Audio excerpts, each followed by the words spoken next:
Hello दोस्तों, आप सभी का स्वागत है हमारे बेसिक ज्ञान यूट्यूब चैनल पर। तो आज हम आपके लिए भाग का सवाल लेकर के आए हैं। तो चलिए शुरू करते हैं भाग का सवाल। तो आज हम 8 का भाग 1624 यानी कि 1624 में देंगे। तो शुरू करते हैं। सबसे पहले हम 8 का भाग एक संख्या में दे के देखेंगे, जाएगा तो ठीक है, अगर नहीं जाएगा तो हम दो संख्या ले लेंगे। तो 8 का भाग हम एक में नहीं दे सकते क्योंकि वो 8 से छोटी संख्या है। तो हम क्या करेंगे, दो संख्या ले लेंगे। दो संख्या लेंगे तो 8 का हम 16 में भाग देंगे। अगर हम 8 का पहाड़ा पढ़ेंगे 16 से अगर ज़्यादा आएगा तो हम वो नहीं लेंगे, उससे थोड़ा कम चलेगा। और अगर 16 ही आ जाए तो वो बहुत ही अच्छा है। ठीक है, चलिए शुरू करते हैं। तो 8 का हम पहाड़ा पढ़ेंगे कि 16 से अधिक ना हो। तो 8 एकम 8 और 8 दूनी 16, वही संख्या आ गई है 16। कितनी बार पढ़ने में, दो बार पढ़ने में। दो बार हमने पहाड़ा पढ़ा, 16 आ गई। कितनी बार, दो बार। तो दो यहाँ पर लिख देंगे और 16 यहाँ पर लिखेंगे। और इस 16 में से इस 16 को माइनस कर देंगे तो क्या बचेगा, कुछ भी नहीं बचेगा। 16 में से 16 चला जाएगा। अब हम क्या करेंगे, हम ये जो हमारी दूसरी संख्या हो उसको नीचे उतारेंगे। अब 8 का इसमें भाग दे के देखेंगे तो यह तो जाएगा नहीं क्योंकि ये तो छोटी संख्या है और ये बड़ी संख्या है। अब क्या करें, अब हम दो संख्या साथ में नीचे नहीं उतार सकते हैं, ये भाग के सवाल का रूल होता है। तो अब हम क्या करें, अब हमें क्या करना पड़ेगा, यहाँ से लेना पड़ेगा। तो यहाँ पर इसको, यहाँ पर जीरो, यहाँ पर हम जीरो रखेंगे। फिर इसके बाद में हम अगली संख्या उतार सकते हैं, दो संख्या साथ में नहीं उतार सकते हैं। तो चलिए अब हम इसको यहाँ पर नीचे उतार लेते हैं। तो यहाँ पर आ जाएंगे 4, जीरो रखने के बाद ही उतार सकते हैं डबल संख्या। ठीक है, तो अब हम 8 का पहाड़ा पढ़ेंगे। 8 का पहाड़ा पढ़ेंगे इतनी बार की 24 से अधिक ना हो। ठीक है, तो 8 एकम 8, 8 दूनी 16 और 8 तिरी 24। तो कितना आ जाएगा, 3 बार आ जाएगा। कितनी बार, 3 बार।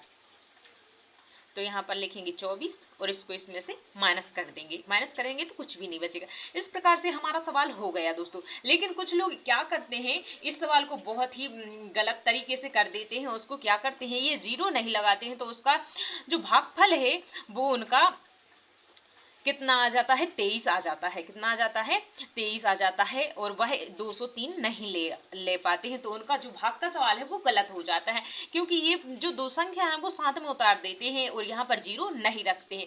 ये आप बहुत याद रखना कि अगर हम एक संख्या उतारेंगे तब तो कुछ नहीं है, लेकिन हम जब दूसरी संख्या उसके साथ में ही उतारेंगे तो हमें यहाँ पर जीरो रखना पड़ेगा, तभी हमारा सवाल सही होता है। अब चलिए हम नेक्स्ट सवाल देखते हैं। इस दूसरे सवाल को भी हम उसी तरीके से करेंगे। तो चलिए शुरू करते हैं। अब हम क्या करेंगे, 7 का भाग हम 7 में देंगे। तो 7 का 7 में तो अब ऑब्वियसली एक ही बार जाएगा। तो हम यहाँ पर 7 लिखेंगे। पहले 7 का कितनी बार पढ़ा है, यहाँ पर लिख लेंगे, एक बार पढ़ा है। और कितना आया है, 7 ही आया है। तो हम क्या करेंगे, इस 7 को इस 7 में से माइनस कर देंगे तो यहाँ कुछ भी नहीं बचेगा। अब क्या करेंगे, ये जो 2 है उसको यहाँ पर नीचे उतारेंगे। अब फिर वही कंडीशन आ गई है कि अब दूसरी संख्या भी यहीं पर उतारनी पड़ेगी क्योंकि ये जो 2 है वो 7 से छोटी संख्या है। अब हम क्या करेंगे, ये संख्या भी यहाँ पर उतारनी है। तो यहाँ पर क्या करेंगे, जीरो लगा देंगे। यहाँ पर जीरो लगाने के बाद में हम यहाँ से जो दूसरी संख्या है वो हम यहाँ पर ले सकते हैं। ये यहाँ का रूल होता है जो हमारे लिए याद रखना पड़ेगा। तो हम क्या करेंगे, जो 7 है उसका पहाड़ा इतनी बार पढ़ेंगे कि 21 से ज़्यादा ना हो। तो चलिए शुरू करते हैं। 7 एकम 7, 7 दूनी 14, 7 तिरी 21। कितनी बार गया, 3 बार गया। ये पहाड़ा कितनी बार गया, 3 बार। तो यहाँ पर हम 3 लिखेंगे और यहाँ पर कितने लिख देंगे, 21 लिख देंगे। तो यहाँ पर इसमें से इसको माइनस करेंगे तो यहाँ पर कुछ भी नहीं बचेगा। तो ये हमारा भागफल हो जाएगा और ये हमारा शेषफल हो जाएगा जो कि जीरो है, कुछ भी शेष नहीं बचा है। ठीक है, अगर वीडियो पसंद आई हो तो वीडियो को लाइक ज़रूर कर देना और हमारे चैनल को सब्सक्राइब कर लेना और बेल आइकन दबाना बिल्कुल भी मत भूलना ताकि हम जो भी वीडियो अपलोड करें तो उसकी नोटिफिकेशन सबसे पहले आप तक पहुंच जाए। Thank you.